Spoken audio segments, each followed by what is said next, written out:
Hi, friends. This is the story about a horse named Zippy Chippy, and it was written by my friend Artie Bennett, and I made the pictures. I'm the illustrator of the book.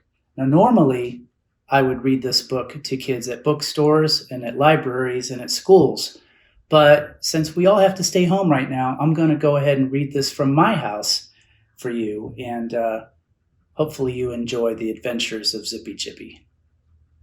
The True Story of Zippy Chippy, the Little Horse That Couldn't, by Artie Bennett, illustrated by Dave Szalay. And they're off. Zippy Chippy was a racehorse descended from legends that ran like the wind. He was destined for glory and would follow in their hoofbeats. The only problem was when Zippy ran, it was more like a gentle breeze. When the starting bell rang, instead of running, Zippy sometimes stood perfectly still. His owner didn't give up. There was greatness in Zippy's bloodlines and power in his pedigree. Zippy was a thoroughbred through and through. But when he raced at Belmont Park, home to the Belmont Stakes, the third jewel in the famed Triple Crown, Zippy stopped right in the middle of the track. What lovely smells were wafting in the air that afternoon. Zippy was also a devilish prankster. He would stick his tongue out at people and snatch the hats off of passers-by, returning them partly chewed. Zippy continued to lose 19 races in a row, and his owner finally called it quits. But who would want a racehorse that didn't win? Felix Monserrati, a horse trainer from Puerto Rico, was that someone. Felix traded his old pickup truck with nearly 200,000 miles on it for Zippy.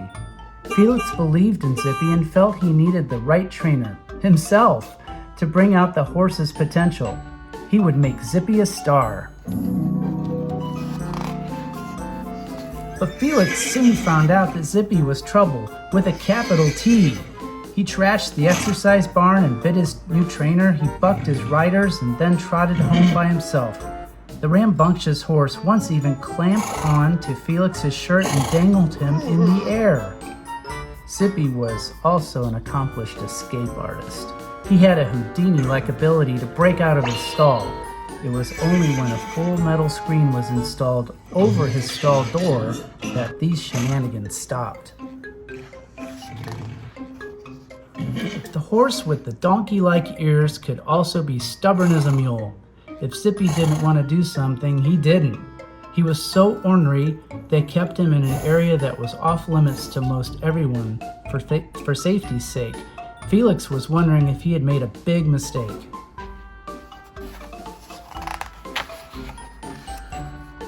But when Felix's 8-year-old daughter Marissa went missing, Felix finally found her in Zippy's stall being nuzzled by the temperamental horse.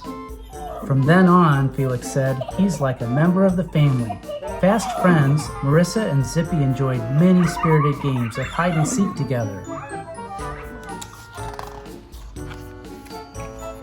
Like Felix, Zippy had a sweet tooth and a fondness for chocolate, cupcakes, donuts, jelly beans, and ice cream. Felix would feed him peppermint candies before a race. Competing now in the Finger Lakes area, having been banished to second-rate tracks, Zippy lost the next 70 straight races, the track record. He might have lost more, but he was banned from racing after failing to leave the starting gate 3 times in a row at the sound of the bell. A ban from one racetrack translated into a ban from all racetracks. Poor Zippy had nowhere to run. Did Felix give up?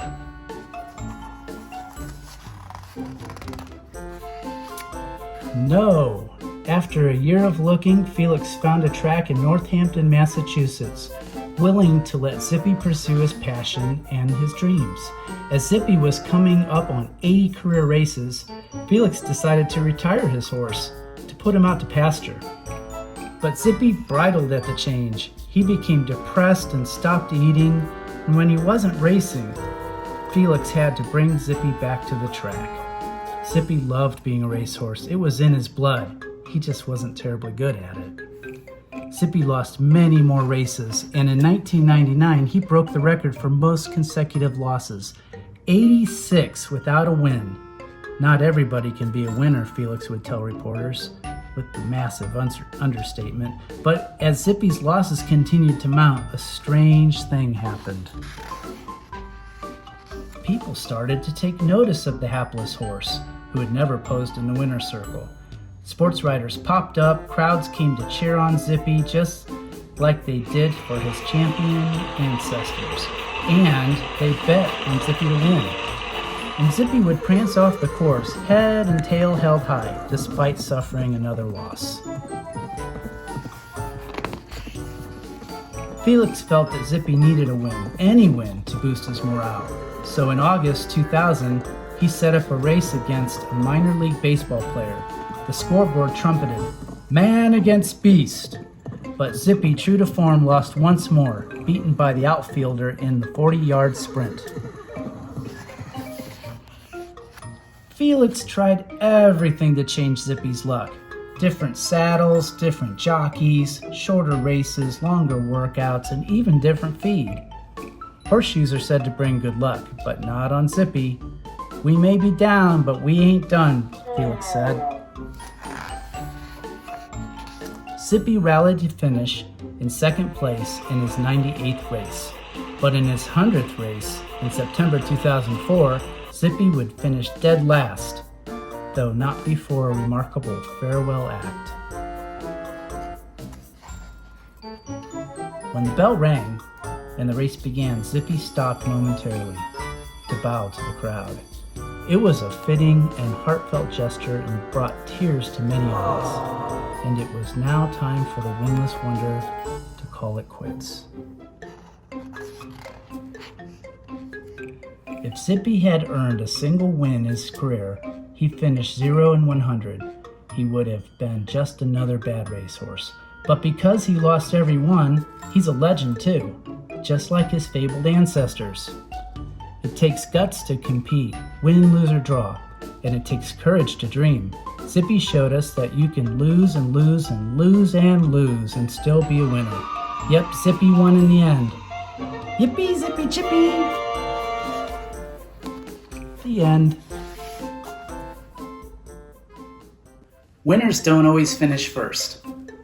I hope you liked this story about Zippy Chippy, and I hope you learned something. Even if you're not very good at something, you can still keep trying, and you could be a winner.